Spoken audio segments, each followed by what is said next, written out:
Welcome, in front of me is LENOVO ThinkBook 14s, and in this video I will show you where to find this device's specifications.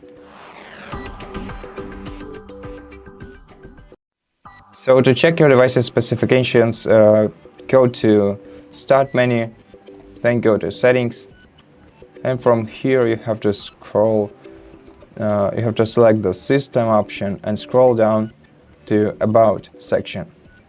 And in this section you'll be able to find all the information about your hardware, the amounts of memory in your storage, your graphics card, installed RAM, processor, and everything else you need to know.